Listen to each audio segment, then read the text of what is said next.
Hello everyone, divine Tor 777 में आप सभी का स्वागत करती हूँ। मैं हूँ निधि। कैसे हैं आप? आई होप आप सभी स्वस्थ होंगे, सुखी होंगे और सुरक्षित होंगे। आज की जो रीडिंग है वो कलेक्टिव जनरल रीडिंग है, टाइमलेस रीडिंग है। एंड टॉपिक आपकी पर्सन की करेंट फीलिंग्स आपको लेकर के क्या है हम यहाँ देखने वाले हैं। आपको रहना है पॉजिटिव, कर देना है वीडियो को लाइक, चैनल को सब्सक्राइब अगर अब तक नहीं किया है तो। पर्सनल रीडिंग के लिए आप आ सकते हैं, व्हाट्सएप नंबर आपकी स्क्रीन पर है। रीडिंग स्टार्ट है 199 रुपीज़ ऑनवर्ड्स। मिनी रीडिंग से लेके डिटेल रीडिंग तक करवा सकते हैं। तो चलिए स्टार्ट करते हैं अपनी इस रीडिंग को और देखते हैं आपके पर्सन की करेंट फीलिंग्स आपको लेकर के क्या है। Angels, universe and divine please guide करिए मुझे और बताएं जो मेरे व्यूवर्स हैं उनके पर्सन उनके बारे में क्या सोच रहे हैं। और अभी कुछ दिनों से थोड़ी रीडिंग्स की जो फ्रीक्वेंसी है वो कम हो गई है। I will try my best कि मैं इसको सही तरीके से आपको सारे रीडिंग्स दे सकूं, रात की, शाम की। ठीक है, सो डोंट वरी। जो लोग मैसेज कर रहे हैं कि मैं रीडिंग अपलोड नहीं कर रही हूँ तो आप लोग फिक्र मत कीजिए। मेरी थोड़ी तबीयत ठीक नहीं थी इसलिए मैंने वीडियो अपलोड नहीं किया था, बट कोशिश करूँगी कि आज से सारी रीडिंग्स आपको मिल सके। ठीक है, द मैजिशियन का कार्ड है सबसे पहला। इसके बाद में night of cups, the moon, बहुत अच्छे से कार्ड आएंगे अभी। 10 ऑफ कप्स, वाह। 4 ऑफ पेंटिकल्स का कार्ड है यहाँ।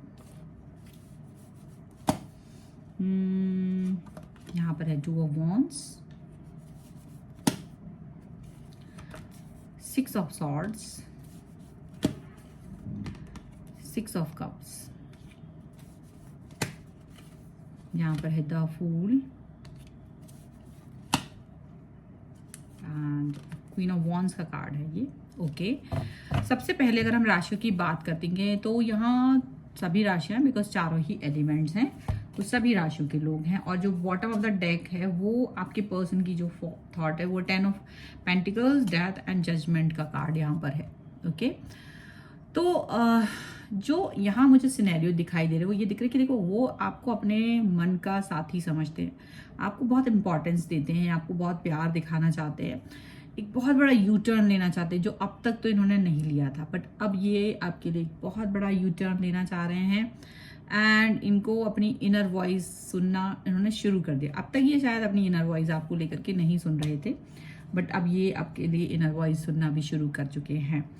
तो सबसे पहली बात मुझे जो नज़र आ रही है, मुझे दिखता है कि ये पर्सन आपके प्रति बहुत लॉयल है, ऑनेस्ट है, और ऑनेस्टी जो इनके अंदर है वो आपको फील होगी। इनकी ऑनेस्टी आपको फील होगी। लेकिन क्या हो रहा है, मुझे ऐसा लग रहा है कि आप थोड़ा सा इन पर डाउट करते हैं, थोड़ा डाउटफुल सिचुएशन फील कर रहे हो इनके लिए। लेकिन ये जो है रियली में आपके साथ में अपने रिलेशन को बेहतर बनाने के बारे में सोचते हैं, उस पर वर्क करने के बारे में सोचते हैं। पर आपको लगता है कि जैसे ये पर्सन शायद ड्रामा है और ड्रामा क्वीन या ड्रामा किंग की तरह आपको फील होते हैं, but reality is not this. Because आपको ऐसा क्यों फील होता है? आपको ये इसलिए फील होता है क्योंकि आप इस सिनेरियो को उसी तरह से देखते हो। जैसे हम जिस चीज़ को जिस तरह से देखते हैं हमें वो चीज़ वैसे ही नज़र आती है। तो हमारे आपके जो पर्सन होते हैं वो वैसे ही आपको नज़र आते हैं। आपके पर्सन आपको फ्लर्टी ज़्यादा महसूस हो रहा है आजकल। आपको लगता है ये पर्सन ना झूठ बोल रहे हैं, ये पर्सन आपके साथ में कहीं ना कहीं धोखा कर रहा है, दगा कर रहा है। आपको ऐसी चीज़ फील हो रही है। इसका रीज़न कुछ समझ नहीं आ रहा है आपको, क्योंकि ऐसा तो था नहीं कि जब स्टार्ट हुआ था तो किसी फ्लर्ट पर्सन के साथ आपने अपने आप को जोड़ा था, तब तो ये पर्सन आपको बहुत अच्छे लगते थे। बट सडनली आपको लगता है कि जैसे जैसे वक्त गुजरा है वैसे वैसे इन्होंने अपने रंग ढंग दिखाना शुरू किए हैं। रंग ढंग में ऐसा आपको लगता है कि ये पर्सन ना आपके अलावा भी दूसरे लोगों के साथ टाइम पास कर रहे हैं, दूसरे लोगों के साथ जाते हैं। अब वो नहीं भी जा रहे होंगे तो भी आपको ये चीज़ फील होती रहती है कि नहीं, ये पर्सन किसी और के साथ, अगर ये आपका फ़ोन पिक ना करें या वो आपको बोल करके चले जाएं कि मैं यहाँ जा रहा हूँ, वहाँ जा रहा हूँ, कुछ भी ऐसे सिनेरियो जब भी होते हैं आपका मन दुखी हो जाता है। यहाँ पर ये पर्सन आपको, हालांकि इनको भी ये बात बड़ी कष्ट लगती है कि यार जब भी कुछ भी बात कहो इनको कभी ट्रस्ट नहीं आता, मतलब आपको कभी भी इन पर ट्रस्ट नहीं बनता बनता है। आप हमेशा इनके ऊपर एक शक की निगाह से देखते हैं कि ये पर्सन कहीं ना कहीं आपसे झूठ बोल करके आपसे डिस्टेंस बना रहे हो, कहीं और हैं।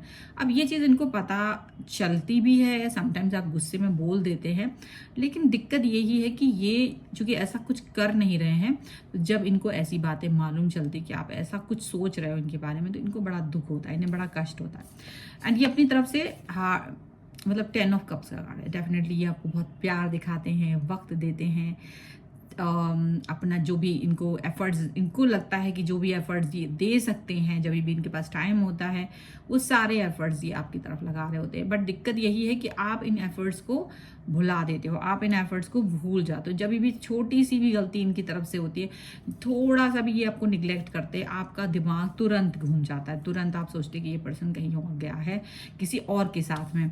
अच्छा, यहाँ आप इस तरह से परेशान हो क्योंकि ऐसा नहीं कि आप ऐसा कुछ नेगेटिव सोचना चाह रहे हो, आपको बिल्कुल लगता है कि मैं इस तरह की नेगेटिविटी से बाहर आ जाऊँ, मुझे ये नेगेटिव थॉट्स अपने पर्सन के लिए नहीं रखने चाहिए। लेकिन दिक्कत ये है कि आप इस थॉट से बाहर आ नहीं पाते हो, बार बार इस तरह की सोच के साथ चले जाते हो। और यही बात है कि पहले तो आप अपने अंदर रखे रहते हो गुब्बार को, पर जब थोड़ा ज़्यादा हो जाता है, एंजाइटी आपके अंदर ज़्यादा बढ़ जाती है, तो ये सारी चीज़ें बाहर निकल आती है, चाहे वो क्वेश्चन के रूप में हो, चाहे वो गुस्से के रूप में हो। और जब वो सामने आती है तो आपके पर्सन को बहुत बुरा लगता है, और वो वही आप लोगों के बीच के डिस्टेंस का कारण बन जाता है। वही चीज़ आपके और इनके रिलेशन को कहीं ना कहीं ख़राब कर देता है। ये चीज़ यहाँ पर दिख रही है। आपके पर्सन आपके ऊपर नज़र रखे हुए हैं, आपको नहीं पता है, पर आप उनके ऊपर नजर रखे हुए हो, ये उन्हें बहुत अच्छे से पता है। ये एक बड़ी बात है कि उनको ये चीज पता चल जाती है कि आपने उनके ऊपर नजर रखी है।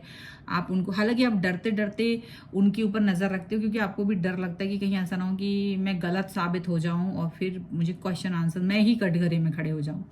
ये वाली चीज आपको फील होती है, ठीक है, ये चीज तो है। अब लेकिन दिक्कत कहाँ आती है, आप अपने मन को नहीं समझा पाते हो।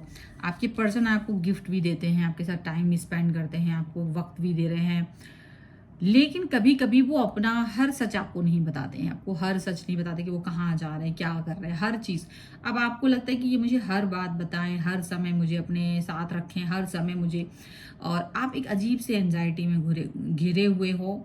अब ये जो चीज़ है ना कि मुझे, आपकी एक जिद है कि मुझे ये पर्सन अपने साथ रखे ऑल द टाइम, ये मेरे साथ रहें ऑल द टाइम, ये मुझे बताएं कि मैं कहाँ हूँ, क्या कर रहा हूँ, क्या कर रही हूँ। यही जिद इनको पसंद नहीं है, यही जिद आपसे वो डिस्टेंस में ले जाते हैं। यही कारण है कि वो जब भी गुस्सा होते हैं, जब भी वो आपसे डिस्टेंस में जाते हैं, उसके पीछे का रीज़न यही होता है कि वो आपकी इस बात को पसंद नहीं कर रहे होते। उनको लगता है कि आपको उन पर ट्रस्ट नहीं है, और ये रीज़न बहुत बड़ा है। आपको ही पता है कि ये चीज़ अच्छी नहीं है, मुझे किसी व्यक्ति पर प्यार है तो मुझे उस पर ट्रस्ट भी रखना होगा, मुझे उसकी भावनाओं की कदर भी करनी होगी, मुझे उसके साथ भी रहना होगा। लेकिन दिक्कत ये है कि आपको उनका फ्रीडम पसंद नहीं है। वो जो फ्रीडम में जाते हैं ना, आपको इससे दिक्कत नहीं है कि वो अपना कहीं जाके टाइम पास करें या कुछ भी, ऐसा कोई दिक्कत नहीं है। लेकिन ये पर्सन भी ना कुछ ज़्यादा ही फ्रीडम में चले जाते हैं, मतलब जैसे कि वो किसी रिलेशन में ही नहीं है। जब वो बाहर होते हैं, किसी और व्यक्ति के साथ होते हैं, तो वो ऐसा मतलब अप्रोच दिखाते हैं, ये ऐसी हरकतें करते हैं कि वो किसी व्यक्ति के साथ जुड़ा हुआ फील नहीं है, वो कमिटेड नहीं है, वो उनका कोई बॉयफ्रेंड या गर्लफ्रेंड नहीं है। तो आपको इस चीज़ से ज़्यादा दिक्कत होती है कि भाई तुम जाओ, बात करो, कोई बात नहीं, मुझे कोई दिक्कत नहीं आपके फ्रेंड्स के साथ, आपकी किसी और व्यक्ति के साथ मिलने से, अपोजिट जेंडर के व्यक्तियों के साथ मिलने से भी मुझे कोई दिक्कत नहीं। बस दिक्कत कहाँ आ रही है, दिक्कत आ रही है कि जब आप चीज़ों को छुपा रहे हो, जब आप सिनेरियोज को हाइड कर रहे हो, तब दिक्कत आ रही है। तब लग रहा है कि यार क्यों हाइड किया जा रहा है, किस लिए, किस वजह से आप हाइड कर रहे हो। जैसे कि मैं आपके प्रति लॉयल हूँ, आप भी लॉयल रहे। मैं भी तो मैं चाह रही हूँ ऑफिशियल बॉयफ्रेंड गर्लफ्रेंड की तरह आप मुझे ट्रीट करें, आप बताएं लोगों को, वैसे ही मैं भी वो चीज़ चाह रही हूँ। ये चीज़ यहाँ पर गड़बड़ हो रही है। तो क्या हो रहा है, कहीं ना कहीं रिलेशन में जो एक फ्रीडम है, उसको लग रहा है कि नहीं मैं अभी फ्री हूँ, कहीं एक हर जगह मुझे नहीं बताना है कि मेरा कोई बॉयफ्रेंड है, मेरी कोई गर्लफ्रेंड है। उनको लगता है कि नहीं मुझे ये चीज़ नहीं बताना है। तो वो एक सिनेरियो जो वो हाइड करने का है उनका, वो ही दिक्कत देता है, वो दिक्कत दे रहा है, और वही चीज़ से आपका रिलेशनशिप गड़बड़ हो रहा है। इनका जो मेन है, वो आपके लिए कुछ भी कर दें, कुछ भी कर दें, बट आपको दिक्कत होती है कि यार तुम कहीं ना कहीं इस चीज़ को हाइड क्यों करना चाहते हो। इवन दो आपकी फैमिली के साथ भी, बाहर तो ठीक है, आपकी फैमिली भी नहीं जानती है, आपकी फैमिली के साथ भी आप ये चीज़ डिस्कस नहीं करते कि आप किसी रिश्ते में हो। अगर वो आपको जानते हैं तो भी उनको ये नहीं पता कि आप किस तरीके के रिलेशनशिप में हो एक दूसरे के साथ। तो आपको दिक्कत यही है। और जाहिर सी बात है कि ये कोई गलत डिमांड नहीं है एक्चुअल में। और अगर आप इनके पीछे जा रहे हो, अगर आप देख रहे हो कि ये पर्सन कहाँ जा रहे हैं, इन पर नज़र रख रहे हो, तो वो उन्होंने आपको उसके लिए फोर्स किया हुआ है। और फोर्स करने के पीछे का उनका जो भी रीज़न है, कोई भी कारण है, पर आप परेशान हैं, ये बात उनको अच्छे से पता है। लेकिन वो अपने आप से मजबूर हैं, वो अपनी आदतों से मजबूर हैं कि जो वो अपने आप को ना एक ऐसा हर जगह ये नहीं दिखाना चाहते कि वो कमिटेड हैं। ये उनकी सोच है और वो इस सोच को बदल नहीं पा रहे, बिल्कुल वैसे ही जैसे आप इस व्यक्ति के बगैर रह नहीं पाते हैं। आप अपने आप को बदल नहीं पाते हैं, आप इनसे डिस्टेंस में जा नहीं पा रहे हैं। आपको लगता है कि अगर ये व्यक्ति मेरी लाइफ में नहीं होगा तो मेरा क्या होगा। जैसे आप अपने आप को एक बेचारा इंसान बना दे रहे हो ना, और आप अपने आप को अब कहते कि यार ये मेरी मजबूरी है, मैं इस व्यक्ति के अलावा किसी और को पसंद नहीं कर पा रहा हूँ। ऐसी ही मजबूरी इनकी है कि ये अपनी इस हरकत से, जहाँ ये अपने आप को कहीं ये दिखाने की कोशिश कर रहे हैं कि मैं अकेला हूँ, मैं अकेली हूँ, मेरा कोई रिलेशन नहीं है, और इम्प्रेस करना दूसरों को, ये इनकी मजबूरी है। और ये अपनी इस मजबूरी से बाहर नहीं आ पा रहे क्योंकि मैच्योर नहीं है ये पर्सन, मैच्योर नहीं है। एज कुछ भी हो इनका, इससे कोई फर्क नहीं पड़ता, ये इमेच्योर है और इनको इस चीज़ को टैकल करना नहीं आता, इस चीज़ को अभी हैंडल करना नहीं आता। रिलेशन को हैंडल करना भी बड़ी बात होती है। जब आप सीख जाते हो कि किस रिलेशन को हैंडल कैसे किया जाता है, उसको कैसे ग्रेसफुली आपको बाहर आगे जाना होता है, वो एक अलग चीज़ होती है। जब आपको ये पता ही नहीं होता है कि मुझे कैसे एक व्यक्ति को विश्वास दिलाना कि मैं तुम्हारे साथ हूँ, तब तक वो चीज़ नहीं चलेगी। तो कहीं ना कहीं इमेच्योरिटी है उनके अंदर। तो इमेच्योर पर्सन के लिए यही है कि आप उसका वेट करो, वो उसका बदलाव उनको अपने ऊपर वर्क करने दो और आप भी अपने ऊपर वर्क करिए। वर्क इन द सेंस कि जो आप इनके बगैर नहीं रह पाते तो इनके बगैर रहना सीखिए, इनसे डिस्टेंस में रहना सीखिए। इनके बगैर भी आपकी दुनिया है जहां आप खुश रह सकते हैं, जैसे ये आपके बगैर खुश रहते हैं। आपको भी सीखने की ज़रूरत है कि कब तक आप एक दूसरे की आप ये सोचोगे ये व्यक्ति मेरे साथ नहीं हुआ तो मैं तो मर ही जाना है, मेरा तो काम ही नहीं हो पाना है। आपको इस सोच से बाहर निकलने की बहुत ज़रूरत है। अगर आप इस सोच से बाहर नहीं निकलेंगे तो वाकई में आपके लिए बहुत डिस्टेंस और बहुत डिस्टर्बेंस हो जाएगी, आपकी लाइफ बहुत डिफ़िकल्ट हो जाएगी। और इसे कोई डिफ़िकल्ट नहीं बना रहा है, आप खुद बना रहे हैं। तो चेंज कहाँ ज़रूरी है? आपके दिल में, आपके मन में, आपके अंदर, आपके विचारों में। अगर आप विचारों को बदल देंगे ना तो आपकी ज़िंदगी पूरी तरह से बदल जाएगी, पूरी तरह से पॉजिटिव हो जाएंगे आप। अगर ये बात सच लग रही है आपको और सचमुच आपको ठीक लग रहा है तो वीडियो को लाइक ज़रूर कर दीजिए, चैनल सब्सक्राइब कर लीजिएगा अगर अब तक नहीं किया है तो, एंड राइट पाथ 1111 लिख दीजिएगा। पर्सनल रीडिंग चाहते हैं, व्हाट्सएप नंबर आपकी स्क्रीन पर है। रीडिंग स्टार्ट है 199 रुपीज़ ऑनवर्ड्स। मिनी रीडिंग से लेके डिटेल रीडिंग तक करवा सकते हैं। इसके अलावा अपनी डेट ऑफ बर्थ के हिसाब से भी आप जान सकते हैं आपका कौन सा कैरियर ऑप्शन है, आपकी लव लाइफ के बारे में, ठीक है। और इसके अलावा आपकी मैरिज कंपैटिबिलिटी के बारे में भी जान सकते हैं और साथ में जान सकते हैं आपकी शादी का योग कब है। इसके अलावा आप मुझे इंस्टाग्राम और मेरे दूसरे चैनल्स पे भी फॉलो कर सकते हैं, सभी का लिंक आपको डिस्क्रिप्शन बॉक्स में मिल जाएगा। मिलते हैं एक नई रीडिंग के साथ जल्द ही, तब तक देखते रहिए divine tarot 777। Thank you for watching, bye.